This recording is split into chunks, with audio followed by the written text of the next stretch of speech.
ദീർഘകാലം ഇടതുപക്ഷത്തോട് ചേർന്ന് നിന്ന സ്വഭാവമുള്ള മണ്ഡലമാണ് ബേപ്പൂർ.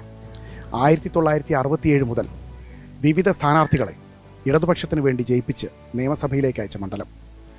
ഇടതുപക്ഷ സ്ഥാനാർത്ഥികളുടെ ഭൂരിപക്ഷം ഉയർത്തി കൊണ്ടുവന്നിട്ടുള്ള മണ്ഡലം.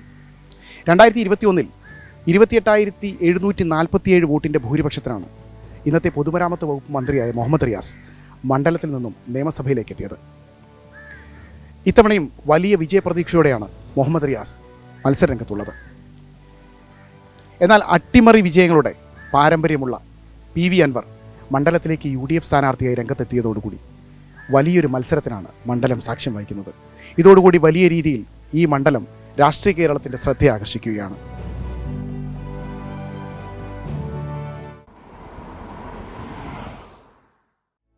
മണ്ഡലത്തിലെ വികസന പ്രവർത്തനങ്ങൾ ചൂണ്ടിക്കാട്ടിയാണ് മുഹമ്മദ് റിയാസ് വോട്ടർമാരിലേക്ക് എത്തുന്നത്.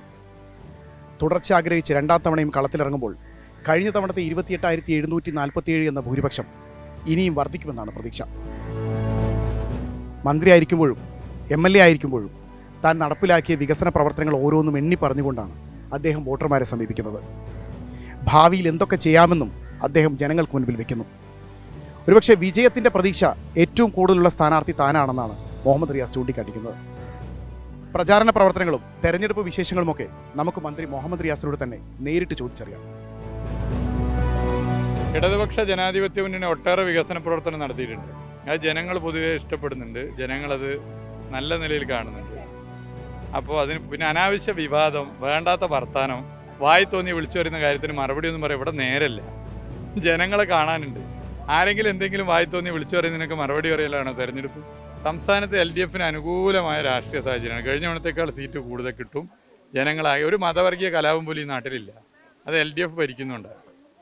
അത് തീർച്ചയായും LDFനോട് താല്പര്യമാണ്. ക്ഷേമ പെൻഷൻ മുടങ്ങുന്നുണ്ട്. ഒരു മാസം പോലും മുടങ്ങിയിട്ടില്ല ഈ 10 കൊല്ലം.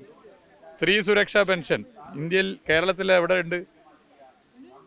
നേറ്റിവിറ്റി കാർഡ്, പൗരത്വ നിയമത്തിന് ഒരു പരിചയ പോലെ ചെറുക്കുന്ന നേറ്റിവിറ്റി കാർഡ് ഇടതുപക്ഷം ഭരിക്കുന്ന കേരളത്തില്ലാതെ എവിടെ ഉണ്ട്? കോൺഗ്രസ് ഭരിക്കുന്ന കർണാടകയിലുണ്ടോ? തെലങ്കാനയിലുണ്ടോ? പൗരത്വ രജിസ്റ്റർ നടപ്പിലാക്കില്ല എന്ന് പറഞ്ഞ് വിജ്ഞാപനം ഇറക്കിയത് LDF ഭരിക്കുന്ന കേരളത്തിലല്ലാതെ എവിടെയാണ്? എവിടെയെങ്കിലും ഉണ്ടോ? BJPക്കെതിരെ വെറുതെ വാചക കസർത്ത് അടിക്കുക അല്ലാതെ ഒരു നിലപാടെടുക്കാൻ കോൺഗ്രസ് ഭരിക്കുന്ന സ്റ്റേറ്റ് ഗവൺമെൻറ്റുകൾ തയ്യാറാവുന്നുണ്ടോ? ഇല്ല. ഇതൊക്കെ ജനങ്ങൾക്കറിയാം. ഇടതുപക്ഷത്തിന് നല്ല അനുകൂല സാഹചര്യമാണ്. സ്ഥാനാർത്ഥി പ്രഖ്യാപനത്തിന് മാസങ്ങൾ മുൻപ് തന്നെ UDF സ്ഥാനാർത്ഥി PV അൻവർ മണ്ഡലത്തിൽ സജീവ സാന്നിധ്യമായിരുന്നു.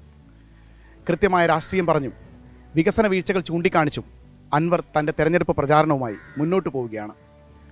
കഴിഞ്ഞ നിയമസഭാ തെരഞ്ഞെടുപ്പിൽ LDF സ്ഥാനാർത്ഥിയായി മത്സരിച്ച കേരളത്തിൻ്റെ പൊതുമരാമത്ത് വകുപ്പ് മന്ത്രി മുഹമ്മദ് റിയാസിന് ലഭിച്ച ഭൂരിപക്ഷം 28,747 വോട്ടുകളായിരുന്നു.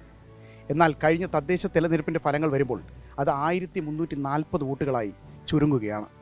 ഇതുതന്നെയാണ് ഒരുപക്ഷെ UDFനെ സംബന്ധിച്ചിടത്തോളം വലിയ വിജയപ്രതീക്ഷ നൽകുന്ന ഒരു കാര്യം. അതുമാത്രമല്ല, നിലമ്പൂരിൽ നടത്തിയ അട്ടിമറി വിജയം ബേപ്പൂർ ആവർത്തിക്കാമെന്ന് അൻവർ കണക്ക് കൂട്ടുന്നതും ഈ സാഹചര്യത്തിലാണ്. അൻവറോട് തന്നെ വിശേഷങ്ങൾ നേരിട്ട് ചോദിച്ചറിയാം. ഈ മണ്ഡലത്തിൽ നടപ്പാക്കിയ വികസന പ്രവർത്തനങ്ങൾ എണ്ണി പറഞ്ഞാണ് വോട്ട് നേടുന്നതെന്നാണ്. ഒന്നും പറയാനില്ല. ഞാൻ കുറെ കാര്യങ്ങൾ പറഞ്ഞത് നമ്മളൊരു മണ്ഡലത്തിന്റെ ബേസിക് ആയിട്ടാണ്. എന്താ പറയാത്തത്? ഏത് ടെലിവിഷൻ ചാനലുകാരിൽ വന്നാലും പുള്ളി എങ്ങോട്ടാ കൊണ്ടുവന്ന് പുലിമോട്ടില് എന്നിട്ട് ഇങ്ങനെ കടലിലേക്ക് നോക്കി നല്ല ഫോട്ടോ ഒക്കെ എടുത്തിട്ടുണ്ട്. കണ്ണിൽ എന്തൊരു പന്നി. അല്ലാതെ എന്ത് വിടൻ മനുഷ്യനിവിടെ കണ്ണീരാണ്, പട്ടിണിയാണ്. ഇതിപ്പോഴത്തെ ജനങ്ങളുടെ റിയാലിറ്റിയാണ്. റീൽസ് ഉണ്ടാക്കുമ്പോൾ ജനങ്ങൾ റിയാലിറ്റിയെ കുറിച്ച് സംസാരിക്കുക. ബേപ്പൂരിലെ പ്രധാന വിഷയങ്ങൾ സൂചിപ്പിച്ച കാര്യങ്ങൾ തന്നെ. ആരോഗ്യം, വിദ്യാഭ്യാസവും, ഇവിടുത്തെ തൊഴിലും, ഇവിടുത്തെ യുവാക്കളും അവർ നേരിടുന്ന പ്രശ്നങ്ങളും, ഈ പറയുന്ന കടലോര മേഖലയിലെ ഒരു 40% വരുന്ന ആ മത്സ്യത്തൊഴിലാളികളും അവരുടെ കുടുംബങ്ങളും അതിന്റെ വ്യാപാരികളുമായി ബന്ധപ്പെട്ട വിഷയങ്ങൾ തന്നെയാണ് അവിടെ പരിഹരിക്കപ്പെടുന്നത്. ഒരു KSRTC പോലും ഈ മണ്ഡലത്തിൽ ഓപ്പറേറ്റ് ചെയ്യുന്നില്ല. സർക്കാർ, നാളെ വരാൻ പോകുന്ന സർക്കാരിന് ഇവിടുത്തെ പകുതിയോളം വരുന്ന ജനസംഖ്യയായ നമ്മുടെ സ്ത്രീ സമൂഹത്തിന് കിട്ടുന്ന വലിയൊരു ആനുകൂല്യം അതുപോലും കിട്ടാത്ത ഒരു ജനതയായിട്ട് ഇവർ മാറുകയാണ്. ഇപ്പൊ ത്രിതല തെരഞ്ഞെടുപ്പിൽ കേരളത്തിൽ 5 വിഷയം, അതിൽ ഇരട്ടിയിൽ ഇക്കാര്യം നിങ്ങൾ മനസ്സിലാക്കുക. ത്രിതല തെരഞ്ഞെടുപ്പിൽ UDF ഇത്രയും വലിയ മുന്നേറ്റം ഉണ്ടാക്കും. ഒരു വലിയ സംഭവമായി നമ്മൾ കാണുമ്പോഴും അതിലേറെ വലിയ സംഭവം കാണാൻ പോകുക.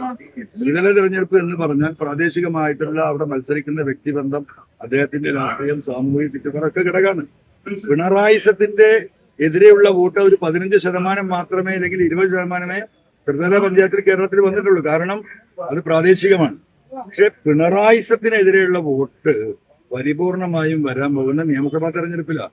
വികസനത്തിനൊപ്പം കൃത്യമായ രാഷ്ട്രീയവും പറഞ്ഞാണ് ബേപ്പൂരിൽ സ്ഥാനാർത്ഥികൾ ജനങ്ങളിലേക്ക് എത്തുന്നത്. പൊതുമരാമത്ത് മന്ത്രി മുഹമ്മദ് റിയാസും UDF സ്ഥാനാർത്ഥിയായ PV അൻവറും നേർക്കുനേർ നിൽക്കുമ്പോൾ ബേപ്പൂരിൽ തീപാറുന്ന പോരാട്ടം തന്നെയാണ് നടക്കുന്നത്. ബേപ്പൂരിൻ്റെ ജനവിധി എന്തുതന്നെയായാലും സർക്കാരിൻ്റെ വിലയിരുത്തലാകും അതെന്നാണ് രണ്ടു സ്ഥാനാർത്ഥികളും ഒരേപോലെ പറയുന്നത്. ആ ജനവിധിക്കായി കാത്തിരിക്കാം.